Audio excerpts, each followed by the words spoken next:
We talk about stories, and maybe the first thing to say is simply that humans, Homo sapiens, is a storytelling animal. We think about the world, about our lives, in terms of stories. Very few people think about the world in terms of numbers or equations or statistics. And this is the basis for almost all human cooperation, is belief in shared stories, which means stories are extremely important, at least in my opinion. And when we look at the broad history of the last 100 years, as you just described, we see a shift from a situation in the 20th century when politics was a battleground between huge visions about the future of humankind, huge stories that explained or claimed to explain everything that happened in the past, what is happening in the present, and what will surely happen in the future. You had three such big stories, the fascist story, the communist story, and the liberal story, and they got knocked out one after the other. Until at the end of the century, you had just one story standing, which is the liberal story, which caused a lot of people all over the world to think that that's it. That's the end of history, not in the sense that nothing else will happen anymore, that time will stop, but in the sense that we know it all. We now perfectly understand the past, we understand where we are, and we know where we are heading to. And we are heading towards a world of more and more globalization and liberalization, that democracy will be the dominant political system, that the free market will be the dominant economic system, borders and walls will get lower and even erased completely, until all of humankind will become a single global community. And lots of people believe that, not only in the core Western countries, but all over the world.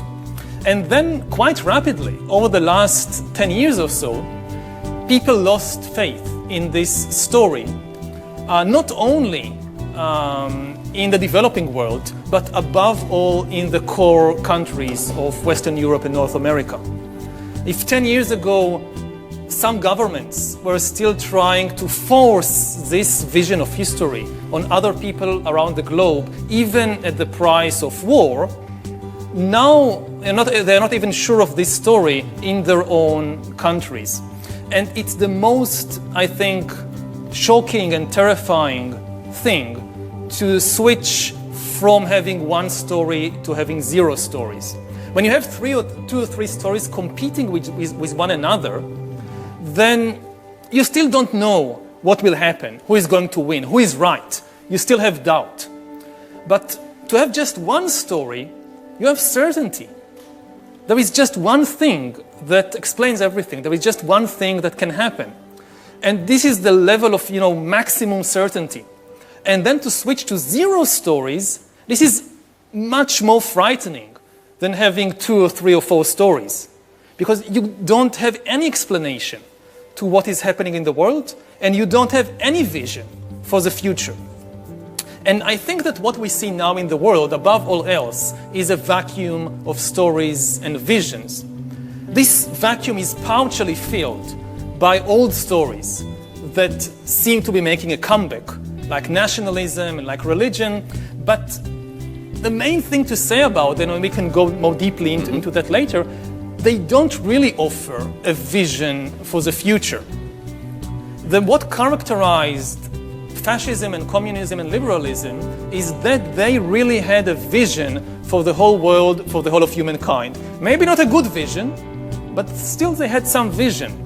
If you look at the rise of nationalism today or in the last few years, what strikes me above all is that it simply has no idea how to run the world as a whole.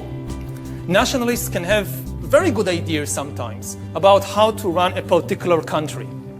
But how should the world as a whole be managed? There is still a huge vacuum there. The most, at least I can understand, from what some nationalists are thinking, is that they think in terms of like a network of friendly fortresses.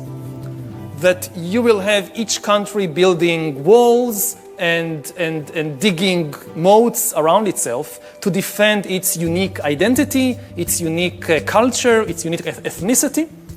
But the different countries will still be able to cooperate peacefully to some extent. To trade, it will not be a return to the jungle of everybody against everybody else. But the problem with this vision of the world as a network of friendly fortresses, actually there are two problems. The first problem is that fortresses don't tend to be friendly, certainly not in the long run.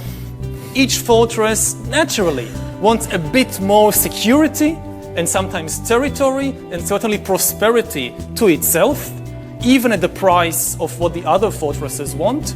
And without some global values and global organizations and so forth, you can't reach an agreement. And the idea of friendly fortresses very quickly turns into warlike fortresses. The other problem, which is a new problem, is that the world now has three major challenges which are global in nature and simply cannot be solved or dealt with on the level of a single fortress, within the walls of a single fortress. These are nuclear war, climate change, and technological disruption, especially the rise of artificial intelligence and bioengineering. And it should be obvious, I think, to everybody that you can't stop nuclear war just within the walls of one fortress. You can't prevent climate change just within the walls of one fortress. And you cannot regulate AI and bioengineering just in a single nation because you don't have control over scientists and engineers in other countries. And nobody would like to stay behind and just restrict our own development if the other fortresses are not doing the same thing.